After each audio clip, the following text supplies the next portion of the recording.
मोहतरम हजरात, जैसा कि आप हजरात जानते हैं कि जामिया इस्लामिया कासमिया दारुल उलूम बालासात में 2 रोज़ा 21वां 2 रोज़ा इजलास दस्तार बंदी गुज़िश्ता कल से चल रहा है और आज भी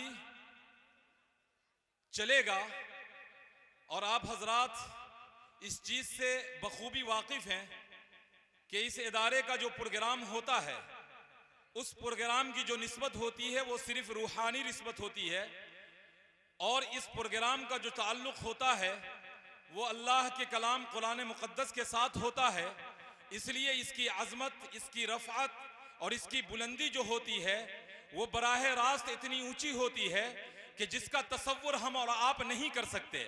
इसलिए मैं कहता हूँ कि अगर इस प्रोग्राम में हिस्सा लेने वाले, इस प्रोग्राम में आने वाले, इस प्रोग्राम में शरीक होने वाले, इस प्रोग्राम का हिस्सा बनने वाले, इस प्रोग्राम को समाअत करने वाले, सुनने वाले और इस प्रोग्राम को देखने वाले अगर इखलास के साथ, लिल्लाहियत के साथ, अल्लाह की रज़ा के लिए तशरीफ़ लाएं तो फिर इस बात की गारंटी है कि इंशाअल्लाह उनका एक एक वक्त, एक एक घड़ी, एक एक लम्हा, एक एक मिनट, एक एक सेकंड अल्लाह के नज़दीक यूं मकबूल होगा कि हो सकता है कि रब्बे करीम अपनी रहमत की चादर ऐसे फेर दे कि अल्लाह ताला इस प्रोग्राम में शिरकत करने की बरकत से मेरी और आपकी बख्शिश का फैसला फरमा दे। चूंकि इसका जो ताल्लुक है वो कुरान मुक़द्दस के साथ है। गुज़िश्ता कल आपने शोरा हजरात को समाअत फरमाया। आज दस्तारबंदी का प्रोग्राम है और हमारे बीच में बड़े बड़े अकाबिरीन, बड़े बड़े उलमा, बड़े बड़े दानिश्वर, बड़े बड़े फ़क़ी और बड़े बड़े लोग रूहानियत लेकर आपके इस आज के इस प्रोग्राम का हिस्सा बनने जा रहे हैं इंशाअल्लाह। और मेरा तो ईमान है, मेरा तो यकीन है कि अल्लाह वालों की ज़ियारत, अल्लाह वालों को मोहब्बत से देखना, अल्लाह वाले की ज़ियारत करना यह भी बाइसे सवाब है। मेरा तो यह ईमान और यकीन है कि अगर खुलूस के साथ, लिल्लाहियत के साथ अगर हम उलमाए रब्बानीन की ज़ियारत करेंगे तो इंशाअल्लाह हमारी आंखों को भी ठंडक मिलेगा और इंशाअल्लाह उससे हमारे जिस्मों के अंदर, हमारे रगो रेशों के अंदर और हमारे खून के एक एक कतरे के अंदर ईमान की ताजगी उस बरकत से पैदा हो जाएगी इंशाअल्लाह। इसलिए आप हजरात जहां भी हो, जिस हाल में भी हो, जिस तरीके से हो, जहां भी घूम रहे हो, अगर खाने से आप फारिग हो चुके हैं तो आप अपना वक्त जाये किए बगैर इस इजलास के अंदर शरीक हो, इस पिंडाल के अंदर तशरीफ ले आए। जिस तरीके से जाहिरी तौर पर पिंडाल को कपड़े से ढांका गया है, आप इस पिंडाल में तशरीफ लाएंगे, मुझे यकीन है अल्लाह अपनी रहमत से मुझे और आपको ढांप लेगा इंशाअल्लाह।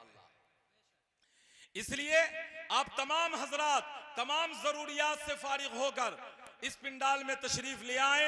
आज इंशाअल्लाह 159 बच्चों की दस्तारबंदी होनी है। आपके सामने ये दस्तारबंदी की अशिया, दस्तारबंदी की चीजें आपके सामने मौजूद हैं। इंशाअल्लाह अपनी आंखों से आप उसको देखेंगे। एक बात और अर्ज करूं, गुज़िश्ता कल कुर्सी लेकर लोग आगे आ गए थे। प्लीज अल्लाह के वास्ते मुझे तो इस कुर्सी का इंतजाम नहीं करना था, मैंने तो मना किया हुआ था कि कुर्सी नहीं रखनी है। चूंकि कुर्सी ऐसी चीज है कि वो तो जा भी सकती है, कुर्सी जा भी सकती है और अगर कुर्सी पर नहीं बैठेंगे, नीचे बैठेंगे तो वो आजिज़ी और इनकिसारी का मामला होता है उसके साथ। लेकिन बहरहाल अगर कुर्सी का इंतजाम है तो प्लीज जहां पर जो कुर्सी लगाई गई है वहां से आप कुर्सी ना हटाएं, चूंकि आगे जो बैठने वाले लोग हैं उनको परेशानी होती है और उनके लिए दिक्कत का सामना आप पैदा ना करें। इसलिए नज़्म व ज़ब्त को बहाल रखें, नज़्म को साफ सुथरा रखें और इस बात का सबूत दें कि आप कल भी मुहज़्ज़ब थे, आप आज भी मुहज़्ज़ब है और आप आइंदा भी मुहज़्ज़ब रहेंगे। और ये कौम वो कौम है कि जिसके लिए दस्तूर बनाया गया, जिसके रहने के लिए दस्तूर बनाया गया, जिसको बात करने के लिए दस्तूर बनाया गया, जलसे में बैठने के लिए दस्तूर बनाया गया और क्या कहते हैं हर चीज के लिए दस्तूर बनाया गया। और कुरान ने मजलिस में बैठने का तरीका बताया। अल्लाह के हबीब सल्लल्लाहु अलैहि वसल्लम ने अपने सहाबा को उस तरीके के ऊपर अमली शक्ल पेश की और अमल करके दिखाया कि मजलिस का हिस्सा कैसे बना जाता है।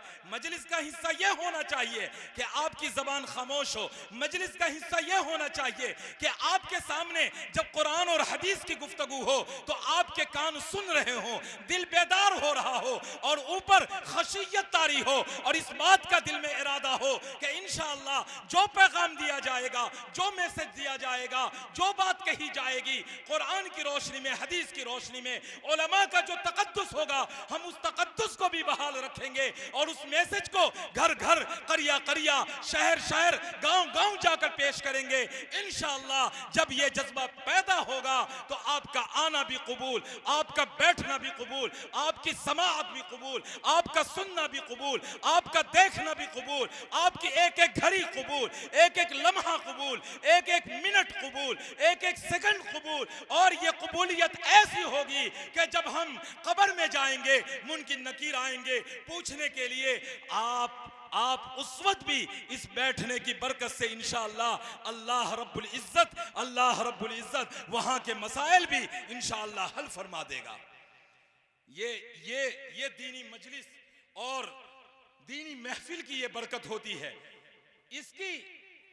इसका जो पावर है ना वो आपको जिंदगी के हर हिस्से में नजर आएगा। ये दीनी मजलिस का जो पावर है ना ये मरने के वक्त भी नजर आएगा। ये पावर जो है ना कब्र में भी नजर आएगा, ये पावर हशर में भी नजर आएगा। और मुझे अल्लाह की जात से उम्मीद है ये कुरान की निस्बत से जलसा है, मैं बिल्कुल झूठ नहीं कहूंगा। इंशाअल्लाह ये पावर पुल सिरात पर भी नजर आएगा और इंशाअल्लाह मुझे उम्मीद है कि ये पावर हौज़े कौसर पर भी नजर आएगा जब हर आदमी ये ख्वाहिश करेगा कि हमें हौज़े कौसर से पानी नसीब हो जाए। इस बरकत से इंशाअल्लाह मेरे आका हजरत मोहम्मद अरबी सल्लल्लाहु अलैहि वसल्लम के दस्ते मुबारक से हमें हौज़े कौसर का पानी भी नसीब होगा इंशाअल्लाह। जोर से बोलो भाई इंशाअल्लाह कह दिया करो। बहरहाल ये तो तमहीदी गुफ्तगू मैंने इसलिए शुरू की कि हमारे अलाउंसर साहब नहीं आए हुए थे, वक्त हो रहा था। अब चूंकि हमारे अलाउंसर साहब तशरीफ ले आए हैं और बाज़ाब्ता जलसे का आगाज भी इंशाअल्लाह करना है, तो आप हजरात से फिर मैं अपील कर रहा हूं, गुजारिश कर रहा हूं, जहां कहीं भी हो, जिधर भी हो, तमाम जरूरियात से फारिग होकर आप जलसेगाह के अंदर तशरीफ ले आए। आज का जो ये प्रोग्राम है सिर्फ और सिर्फ रूहानी प्रोग्राम है भाई, सिर्फ और सिर्फ इल्मी प्रोग्राम है भाई। इंशाअल्लाह अशआर भी पढ़े जाएंगे, नात भी पढ़ी जाएगी इंशाअल्लाह, और उलमा के बयानात भी होंगे इंशाअल्लाह। और सबसे ज्यादा जो ये मजलिस का इनेकाद किया गया है, सबसे ज्यादा जिनकी वजह से ये मजलिस सजाई गई है, उन दुल्हों के सरों के ऊपर इंशाअल्लाह दस्तार भी बांधी जाएगी। असल में वो मंजर आपने इंशाअल्लाह देखना है। तो मैं गुजारिश करता हूं मैं अपने आज के अलाउंसर साहब से कि आप तशरीफ लाएं। नाज़िमे जलसा की तरफ से, नाज़िमे जलसा को मैं दावत देना चाहता हूं, आप तशरीफ लाएं और निजामत का काम यहां से आप सरअंजाम दें। उम्मीद है इंशाअल्लाह आप इस जलसागाह में आकर इंशाअल्लाह अपने आप को पेश फरमाएंगे, इस लिहाज से कि आप खशियत के साथ, ईमानदारी के साथ हजरत उलमा इकराम के बयानात इंशाअल्लाह सुनेंगे ना भाई इंशाअल्लाह।